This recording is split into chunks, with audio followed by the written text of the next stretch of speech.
It's Emil. It's Emil Guillermo. Emil Amok to you. Welcome to my takeout, my Emil Amok's takeout, my takes on all things considerable. Ha! Hey, they just named a new host for that show. I guess I don't know how many hosts they have, but they named a new one. The guy who was working on the weekends. Back when I was the host, it was assumed that we were going to have rotating hosts, and the host on the weekdays revolted. But I'm glad he got his shot. I forget his name. Guy from WFUV in New Jersey, and good guy. Anyway, welcome to the show. I'm just recovering from Edmonton, where I was part of the Edmonton Fringe, and I'm seeing on social media all my Fringe friends, my Fringe buddies. Yeah, just thanking I can't thank the Fringe enough. I can't thank everyone associated with the Edmonton Fringe enough. I mean, it was a great event. They broke records, sold more tickets. It's the biggest Fringe in North America, and you say, well, Emil, you weren't in Edinburgh. Well, Scotland, who needs Scotland? Edmonton in Canada, the biggest Fringe in North America. And I was happy to have been a part of it this year. And maybe the second largest is Winnipeg. Happy to be a part of that. And so it was just, I'm just kind of coming down from that high. It was a tremendous thing. I didn't even see all the people I wanted to see. A lot of the people were in different parts of Edmonton, and I didn't get to that.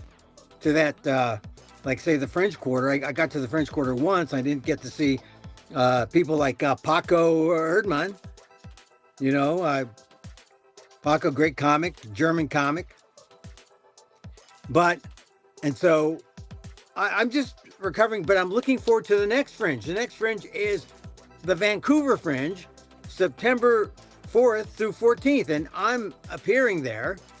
Tickets, you can get the link if you're watching me on YouTube or on Facebook. Go get the link. See my show, Emil Amok 69.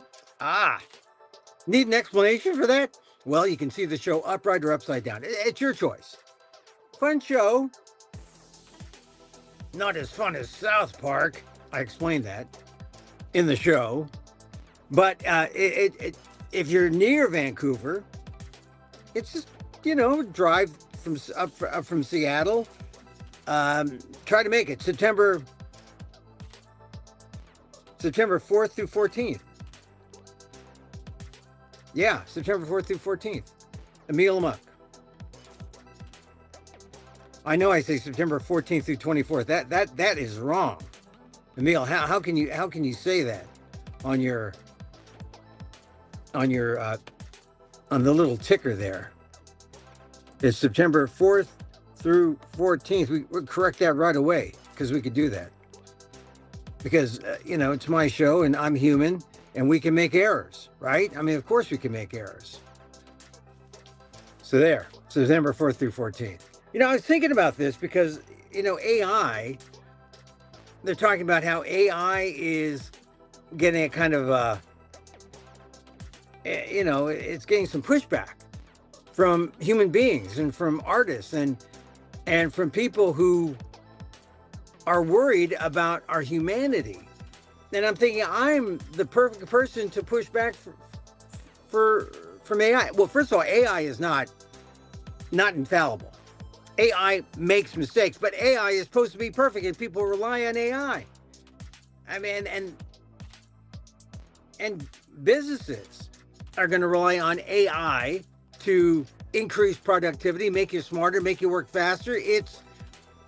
The hamster wheel is spinning faster. And part of the revolt, I think, should be on the part of humans who say, we can make mistakes. That's a human thing. I think it's going to be a thing to make mistakes in the future. Because with so much AI, people are going to say, I'm nostalgic for the day that people screwed up. People made errors that turned out to be genius. Right? I mean, I mean, look at Picasso. I mean, maybe he couldn't paint any better than he does, right? But when he couldn't paint a straight line, some people might say, oh, he made a mistake. But no, that's genius. Maybe we're missing out something here. The geniuses make mistakes. AI's perfection is a sign of a lack of humanity. Maybe that's the issue. Anyway, on today's show, a couple of things I want to discuss. I discussed the Fringe, the Edmonton Fringe. Thank you, Edmonton Fringe. It was a great Fringe. I look forward to the Vancouver Fringe coming up September 4th next week.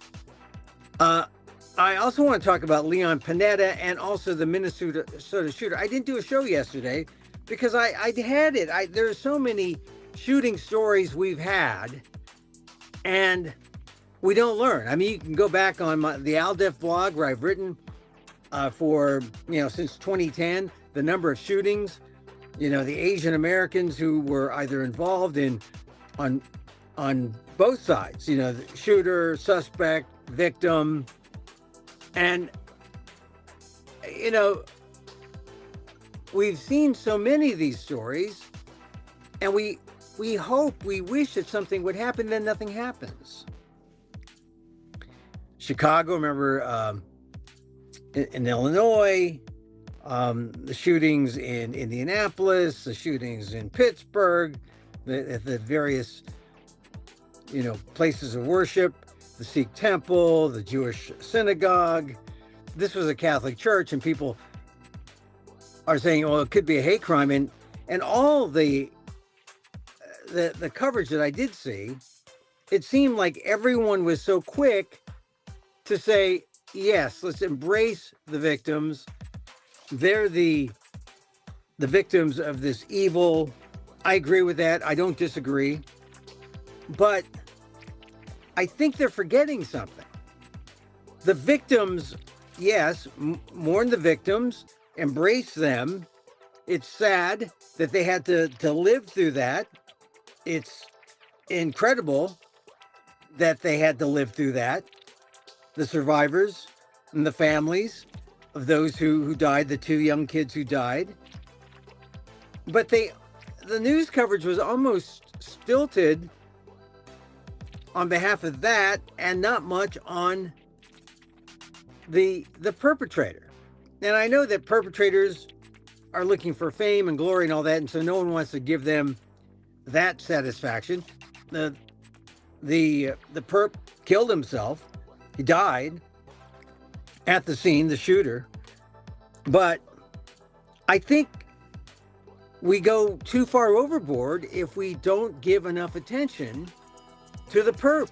And the reason why I say that is, if you want to prevent these kind of things from happening, you can't just concentrate on the victims, because we have seen what happens when we concentrate on victims. Nothing happens. Nothing changes. Uvalde, the school up in Connecticut, Sandy Hook. I mean, what has changed? Park, the Florida high school. What has changed? Nothing. We still have these shootings. And if you concentrate on the victims, yes, it's sad. Yes, it's something that's evil. But we can't not pay attention to the perps and try to understand why they did it. And that's how you're going to stop these kinds of things from happening again. So that's the only reason why I say I was kind of surprised by the imbalance. No one wants to glorify the shooter.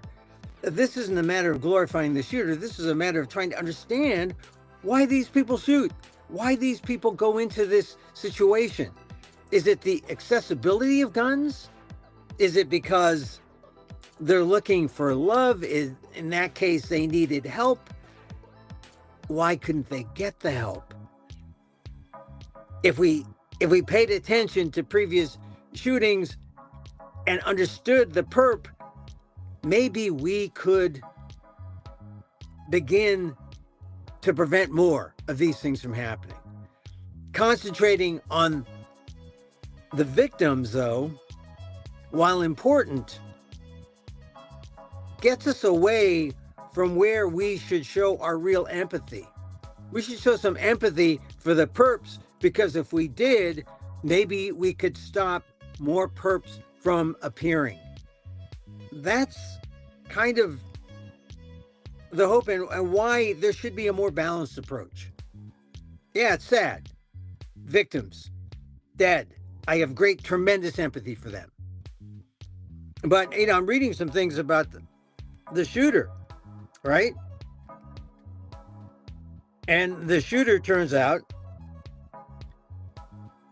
according to Dakota County court records, the shooter's mother applied to have her child's name changed to Robin Westman because her child, quote, identifies as a female and wants her name to reflect that identification.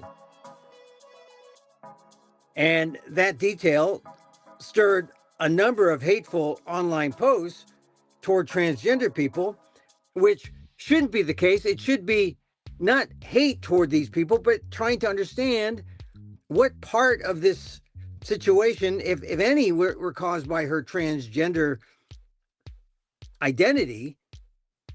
If we understood people who, no matter what their identity, we'd understand why they turn to the gun, why they turn to this kind of act. And certainly Mayor Jacob Fry of Minneapolis was understanding when he condemned the online posts that were hateful toward transgender people. He said, anybody who is using this as an opportunity to villainize our trans community or any other community out there has lost their sense of common humanity. I think that's the case. We have lost our sense of common humanity. And sometimes in our news coverage, we've gone over to the side of the victims and covered that. It's important, like I said. But if we covered more the perps, maybe we could help them before this sort of thing happens. That's just my idea. I first heard the fact that Robin Wesley used to be Robert Wesley, according to the yearbook. He attended this middle school, and he was a go-getter, rah-rah. Something happened. What happened? Maybe, as I said, if we took a more even-handed approach, maybe we could stop these kind of things from happening if we gave Robert Wesley or Westman, Robert Westman, aka Robin Westman, the kind of help he needed to deal with the issues that he was having. Not in terms of his sexual identity, but just in terms of mental health. Which is a separate issue from the issues that come up because he was trans. The mental health of Robin Westman. Could we not have gotten to the bottom of that to help him before he did this? An issue that I think if we did this, we would see fewer of these. As long as we focus on the victims, I don't think that focus is going to stop future perps from emerging. Because the victims are happy. The victims, if they're not victims, are living normal lives. They're happy. They're innocents who are got in the way. And unfortunately, young people have been killed and shot before. And what has happened? Absolutely nothing. So the other thing I want to talk about today, we mentioned Lisa Cook and the Fed and how she is doing all she can to prevent Donald Trump from firing her. She's filed a lawsuit. Get what I think about Lisa Cook on Emil Stickout 907.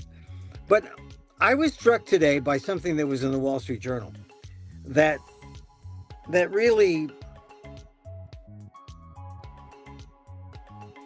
I mean, what's important is that, you get a headline in the Wall Street Journal.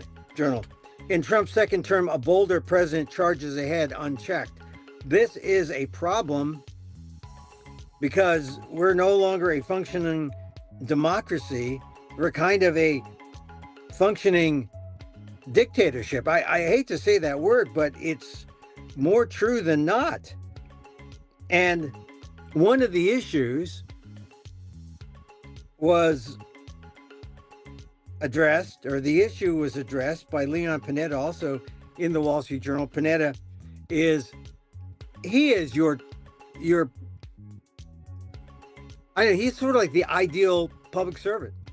I mean, he's a Democrat, but he is more middle of the road than not. He is more bipartisan than not. He is maybe the way out of our current situation if there are more people like him. Unfortunately, there aren't. And I call him the Paul's Paul. Panetta. His was an appeal in the Wall Street Journal. The great bipartisan abdication. And abdication is an interesting word because it means that someone has given up. Someone has given up their role, their duty to lead, to govern. Usually abdication is something that happens to leaders like kings and queens, abdicating the throne. I don't want it anymore. You take it over. And in many ways, abdication is a better word than capitulation, which is under pressure. Institutions, law firms, higher ed, they give in to the president's demands, extortion demands, and give them money. That's capitulation, giving in. Abdication is more, I don't want to do it anymore. And Leon Panetta writes about the great bipartisan abdication. He says, the Democrats and Republicans alike have lost their public spiritedness, vision, and conciliation. And that's because they're fighting each other and not fighting for our shared values as a nation, our shared values as a democratic country. I just want to read the first couple of graphs because if you haven't gotten it, it's behind a paywall. But it sort of shows you what normal politics was like before Trump, or actually before 2000, I would say. Or let's say before 2015, when people actually work together, Democrats and Republicans. Here's what Panetta writes. At this pivotal time for our country, we have a choice. We can be an America in Renaissance, a world power working alongside our allies, with an innovative economy and a government where both parties work together. Or we can be an America in decline, allowing our fears, divisions, and political paranoia to weaken our democracy and drive us down the path of failed empires. Man, that is a great first paragraph, because that's the choice. You want to work together with the world, work together and be an America in Renaissance? Or do we want to be an America in decline, allowing fears, divisions, and political paranoia to weaken our democracy? And this seems to be the choice of Donald Trump. We're going down the path of failed empires.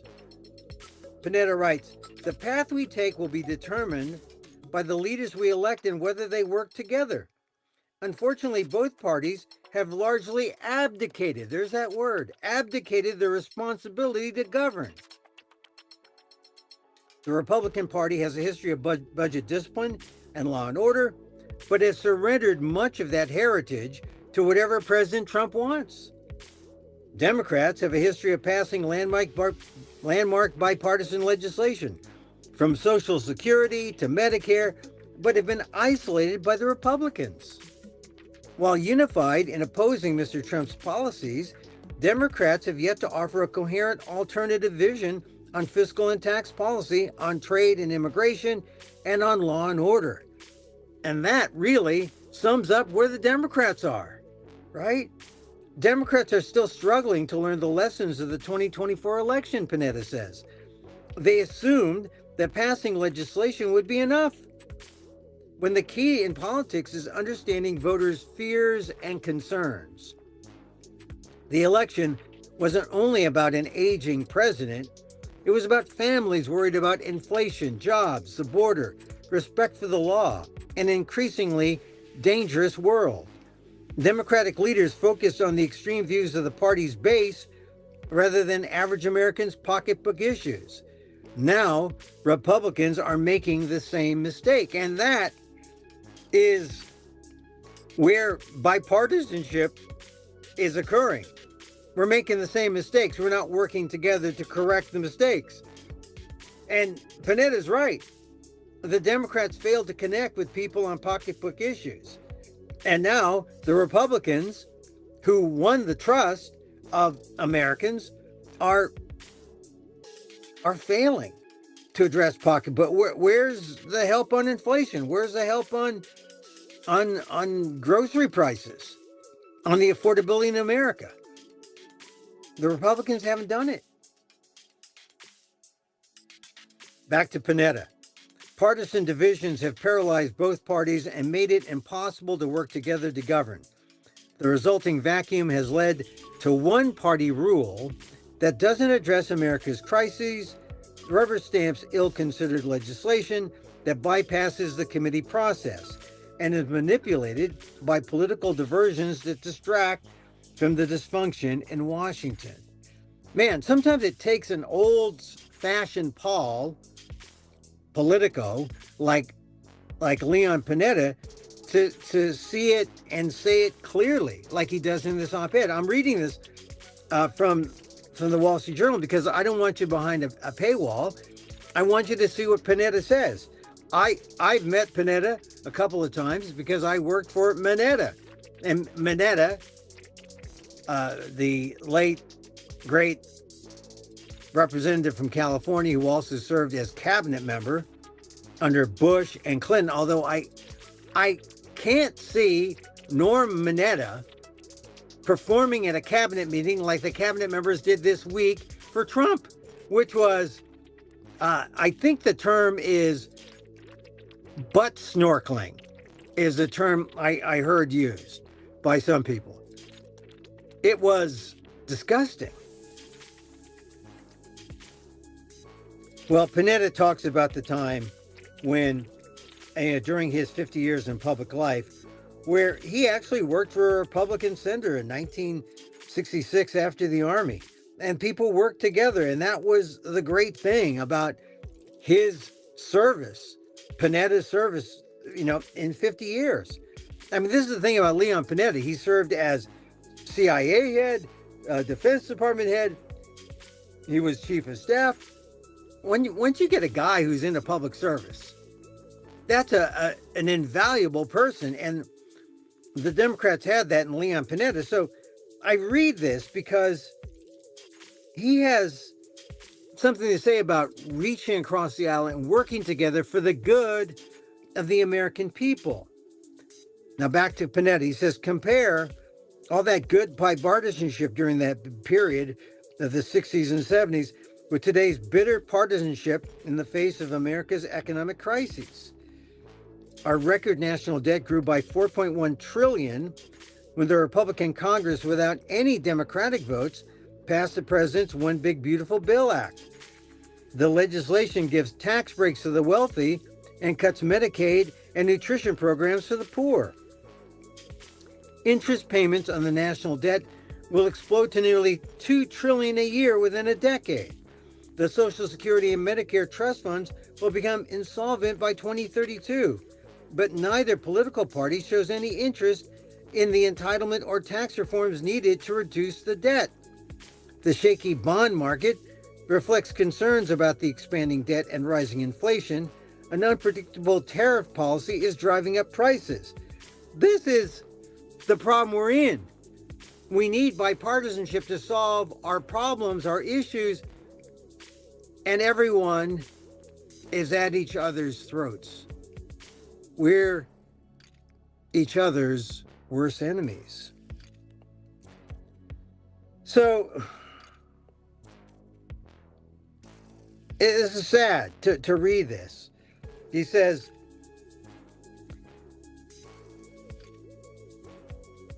these crises require leadership, but Washington has offered nothing but distractions. The Speaker recessed the House to avoid a bipartisan effort to release the Epstein files. Both parties are in a redistricting war that is trying to manipulate the will of the people. No appropriations bills have been passed, and another budget crisis could shut down the government. The president is recklessly undermining the independence of the Federal Reserve, and he fired the person responsible for the integrity of the nation's economic statistics. He's talking about the woman he fired from the Bureau of Labor Statistics. And those aren't BS. Those are real. And when you can't trust the person who's releasing it because the president doesn't like the statistics, you know he's cooking the books, and you know suddenly who can trust America? All right, last two graphs. For close to 250 years, American democracy and stability have relied on both parties listening to one another and trusting each other to find compromise. That is what it takes to govern. The history of failed empires is a history of failed leadership that ignored economic and military threats and lied about the empire's ability to survive. We govern by leadership or crisis.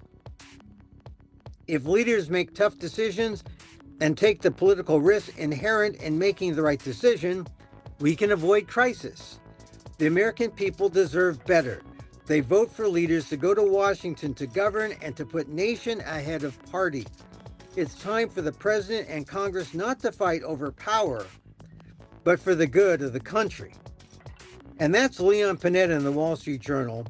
He was White House Chief of Staff, Director of the CIA, and Defense Secretary. He had all three jobs, congressman, and he's like the Swiss Army knife of politicians. He could do it all. We miss people like Leon Panetta in our government. And I get nostalgic when I read something like that, because that's the kind of person we need. We don't need vindictive people who weaponize government. We don't need people who don't understand government. We don't need people who don't understand that the company or the country is not a company. The country is a place of the people, and you don't have profits over the people, right? Profits work for companies. Profits work for capitalistic enterprises. The country is not a capitalistic enterprise. It's in the public interest. It's run on taxpayer dollars. It uses taxpayer dollars responsibly. But it's not to make a profit for individuals. Now, what is it the Trumps have made in the first 100 days, 200 days of the second term? Something like $4 billion. Monetizing the presidency, which used to be illegal, still is under the Constitution. But we're talking about really an issue where everything President Trump is doing is either unlawful, unconstitutional, or illegal on its face. He challenges it in the courts, and sometimes he wins and sometimes he loses. But he gets away with things in the meantime, and it's costing us. It's costing America. It's costing innocent citizens and people of America. And he has weaponized government. So you can't even call anything he does friendly fire. It's just, he's going after decent Americans. I mean, what Panetta said about, the cuts, cutting taxes to the wealthy and then cutting food programs and Medicare to the poor. When did America become so mean? All right, so just some thoughts today. I wanted to get it out. Talking about Panetta's op-ed, talking about the Minnesota shooter, Robin Westman, aka Robert Westman. I think if we paid more attention to the mental health of Americans, maybe we could solve the gun problem without violating anyone's Second Amendment rights. Although, to me, I think you can violate Second Amendment rights. I'm not a gun nut. But to respect those who believe in the Second Amendment, okay. Let's talk about the perps. Let's talk about why the perps do what they do. And maybe we could solve this problem. Because this is one thing I know, just from American history. Children get shot, school shootings, and mass shootings, and nothing has been done. Nothing. I mean, I wish that wasn't the case, but nothing has been done. All right, I talked about the Vancouver Fringe. It's an Asian American Filipino's take on the world. Emil, Amok 69. If you're watching the screen now, here's where you get tickets. September 4th through 14th, I'm up there. Looking forward to Vancouver. I used to, let's see, I went to Vancouver for a wedding, loved it, stayed in a Vancouver neighborhood, really enjoyed Vancouver. I visited it a couple times. Downtown, it was part of a convention. Love Vancouver. But man, just these last couple of weeks, or last month, I've really gotten to know Canada a little bit. Manitoba, went to Winnipeg. Alberta, went to Edmonton. Now I'm going to BC again, British Columbia for a couple of weeks. And I look forward to seeing the Canadian people again. And, you know, every time you go up there, you say, wow, you know, it's not America, but maybe it's what America could have been. I mean, because right now, when was the last time you told your pronouns to people?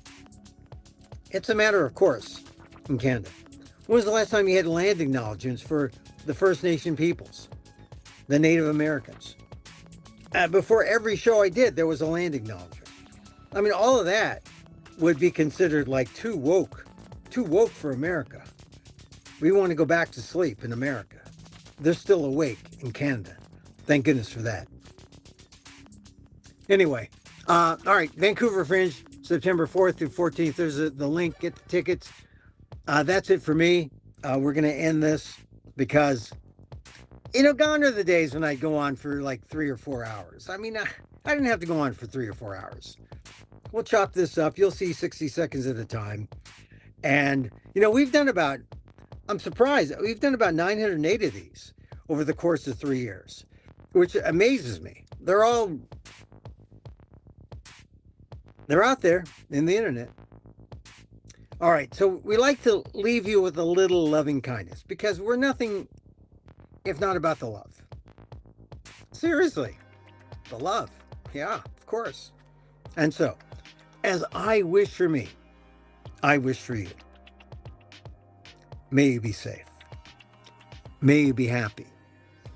May you be healthy. And may you live with ease. Emil Guillermo here. Till next time.